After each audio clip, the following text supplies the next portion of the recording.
நண்பர்களே உங்கள் பாலுவின் இனிய காலை வணக்கம். இன்று நவம்பர் 15 அதாவது 15 ஐப்பசி மாதம் 29ஆம் தேதி வெள்ளிக்கிழமை, பௌர்ணமி திதி, பரணி நட்சத்திரம். அப்போது சந்திராஷ்டமம் கன்னிராசிக்காரர்களுக்கு உரியது. ராகு காலம் பகல் 10:30 12 மணி வரை, யமகண்டம் சாயங்காலம் 3 4:30 வரை, நல்ல நேரம் 12:15 1:15 வரை, சாயங்காலம் 4:45 5:45 வரை. நீங்கள் அணிய வேண்டிய உடையின் நிறம், அதாவது போட்டுக்கொள்ளக்கூடிய சட்டையின் நிறம் வெண்மை, வெள்ளை கலர். தவிர்க்க வேண்டியது மஞ்சள், அதாவது கோல்டு, பிஸ்கட் அந்த மாதிரிப்பட்ட கலைகள். சாப்பிட்றது என்னென்னு கேட்டிங்கன்னா உருளைக்கிழங்கு, மொச்சை, பலாப்பழம் போன்றவற்றை எடுத்துக்கொள்ளலாம். இப்போது ஜோதிட பாடத்திற்குள் செல்வோம். சில வரிகளை, சில குறிப்புகளை பார்க்கலாம். இப்போ யாரெல்லாம் யாருக்கு நண்பர்கள், யாருக்கு பகைவர்கள், கிரகங்கள் மத்தியில் நண்பர்கள் இருக்கிறாங்க, பகைவர்கள் இருக்கிறாங்க இல்லையா? யார் யாருக்கு எந்த கிரகம் பகைங்கிறத பார்க்கலாம். இப்போ உதாரணத்துக்கு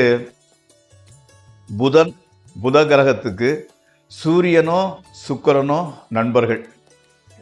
அதே மாதிரி செவ்வாய், குரு, சனி சமம். அதாவது புதனுக்கு சூரியனும் சுக்கிரனும் நண்பர்கள், செவ்வாய், குரு, சனி சமமானவர்கள். சந்திரன் பகை அவங்களுக்கு. அதே மாதிரி குருவுக்கு சூரியன், சந்திரன், செவ்வாய் நட்பு கிரகங்கள். சுக்கிரனும் புதனும் பகைவர்கள். சனி சமம், ஈக்குவல், ரொம்ப நட்பும் கிடையாது, பகையும் கிடையாது. அதே மாதிரி சுக்கிரனுக்கு புதனும் சனியும் நட்பு கிரகங்கள். செவ்வாயும் குருவும் சமம், சூரியனும் சந்திரனும் பகைவர்கள். சனி பகவானுக்கு புதனும் சுக்கிரனும் நட்பு கிரகங்கள். சூரியன், சந்திரன், செவ்வாய் பகைவர்கள், ஆனால் குருவோ சமன். ராகுவுக்கு குரு, சனி, சுக்கிரன் நட்பு கிரகங்கள். கேதுவுக்கு கூட அப்படியே குரு, சனி, சுக்கிரன் நட்பு கிரகங்கள். இதை பார்க்கலாம். அடுத்து ராசி பலன் நிகழ்ச்சிக்குள் செல்வோம். நண்பர்களே, இந்த ராசி பலன் நிகழ்ச்சி உங்களுக்கு பயன்பாடு உடையதாகின் சப்ஸ்கிரைப் செய்யவும், நண்பர்களுடன் பகிர்ந்து கொள்ளவும். வாருங்கள், நிகழ்ச்சிக்குள் செல்வோம். மேசராசிக்காரர்களுக்கு இன்று அசாத்தியமான ஒரு துணிவு பிறக்கின்றது. தொழிலில் பல வகையான முன்னேற்றங்கள் உண்டாகின்றன. வழக்குகளில், கோர்ட்டு கேஸ் விவகாரங்களில் வெற்றி கிடைக்கின்றது. கணவன் மனைவி உறவு சிறப்பானதாகவும் மகிழ்ச்சி அளிப்பதாகவும் இருக்கிறது. மக்களால் ஓரளவு நன்மையான பலன்களே ஏற்படுகின்றது. அடுத்து ரிஷபராசி. ஆன்மீக பெரியவர் ஒருவரை சந்திக்கும் வாய்ப்பும் அவரது ஆசியும் கிடைக்கின்றது. உறவினர்களிடையே சிறு சிறு மனத்தாங்கல் உண்டாகின்றது. வீண் அலைச்சலும், வேளாவளைக்கு உணவு உண்ண முடியாமையும் உண்டாகின்றது. பெண் நண்பர்களும் அவர்கள் மூலமாக சொத்து கிடைக்கிறதுக்கு வாய்ப்பு உள்ளது. கணவன் மனைவி உறவு ஓகே, நல்ல விதமாகவே செல்கின்றது. அடுத்து மிதுன ராசி. பெற்றோர்கள், குறிப்பாக அன்னையின் உடல்நிலை சற்று பாதிக்கப்படுகின்றது. தொழிலில் கொஞ்சம் தடங்களும் பொருளாதார தட்டுப்பாடும் உண்டாகின்றது. வீண் அலைச்சலும் கெட்ட பெயரும் ஏற்பட வாய்ப்புள்ளது. கணவன் மனைவியரிடையே ஒற்றுமை இருப்பதில்லை. அடுத்து கடகராசி.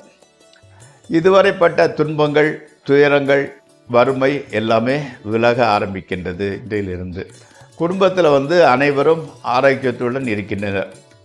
பண விஷயத்தில் கொஞ்சம் எச்சரிக்கையுடன் நடந்து கொள்ளுங்கள். அப்படி நடந்து கொண்டால் பல நன்மைகள் உண்டாகும். நண்பர்கள், உறவினர்கள் ஆதரவாக இருக்கின்றனர். அடுத்து சிம்மராசி. பணத்தட்டுப்பாடும் வீண் செலவுகளும் ஆஸ் யூசுவல் இருக்கின்றது. குடும்பத்தில் உற்சாகமின்மையும் கவலையும் நிலவுகின்றது. வெளியூர் பிரயாணமும் தொழிலில் மாற்றமும் உண்டாக வாய்ப்புள்ளது. தொழிலில் மாற்றம் ஏற்பட்டால் வாழ்க்கையில் மிகப்பெரிய முன்னேற்றம் உண்டாகும். அடுத்து கன்னிராசி. இன்றைக்கி சந்திராஷ்டம தினம். இதை உணர்ந்து எச்சரிக்கையாக நடந்து கொள்ளுங்கள்.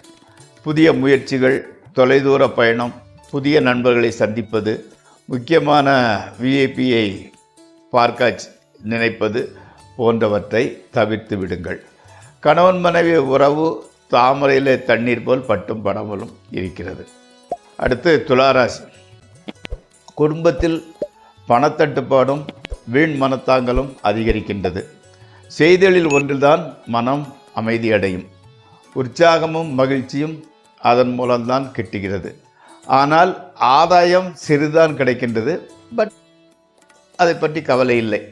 கணவன் மனைவி உறவு ஓரளவு நல்ல விதமாக இருக்கின்றது.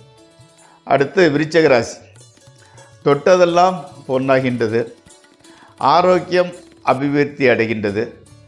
நோய்கள் விலகுகின்றன, அகலுகின்றன. மேலதிகாரிகளின் ஆதரவு அதிகரிக்கின்றது. குடும்பத்தில் ஒரு புதிய ஜீவன் உதயமாகலாம். பிரயாணங்கள் நல்ல பலனை தருகின்றன. புதிய வீடு, நிலம், நகை, துணிமணி வாங்கலாம். அதற்குண்டான காலம் கனிந்து வருகின்றது. அடுத்து தனுசு ராசி. பெரிய மனிதர்கள் சந்திப்பு உண்டாகிறது. ஆன்மீக சிந்தனையில் மனம் ஈடுபடுகின்றது. இதுவரை முற்று பெறாத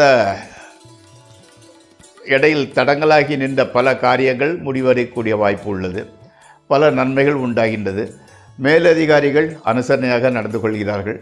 கணவன் மனைவி உறவு மகிழ்ச்சிகரமாய் இருக்கின்றது. அடுத்து மகர ராசி.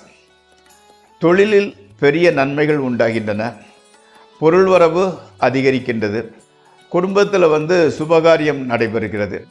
எதிர்பாராத வகையில் உறவினர் ஒருவரின் சொத்து அல்லது பணம் கிடைக்க வாய்ப்புள்ளது. வெளியூர் பிரயாணம் சிறந்த பலனை தரும். பதவி உயர்வு அல்லது ஊதிய உயர்வு கிடைக்கலாம். அடுத்து கும்பராசி. பெண்களால் கெட்ட பெயரும் பொருள் நஷ்டமும் உண்டாகும். மனைவியின் உறவினர்களிடம் விரோதம் உண்டாகும் வாய்ப்பு உள்ளது. வெளியூர் பிரயாணங்கள் ஏற்படும். ஆனால் அதனால் பெரிய அளவில் நன்மைகள் எதுவும் இல்லை. எதிர்பாராத விபத்துக்கள், சிறு சிறு விபத்துக்கள் ஏற்பட வாய்ப்புள்ளது. அடுத்து மீனராசி. மற்றவர்களுக்கு உதவி செய்வதன் மூலம் பொருள் இழப்பு, வீண் விரோதம் முதலியவை ஏற்படும். தொழிலில் மந்தமும் ஆதாயமின்மையும் இருந்து வருகின்றது. உஷ்ணவியாதியும் விஷச்சந்துக்களால் தீமையும் உண்டாக வாய்ப்புள்ளது. நெருங்கிய நண்பர்கள் மத்தியில் ஓரளவு நல்ல பெயர் கிடைக்கின்றது. நண்பர்கள் அனுசரணையாக ஆதரவாக இருக்கின்றனர். புதிய சிநேகிதத்தை தவிர்ப்பது நல்லது. நண்பர்களே, இந்த ராசிபலன் நிகழ்ச்சி இத்துடன் முடிவடைகிறது. நாளை மீண்டும் சந்திப்போம். உங்கள் பால்.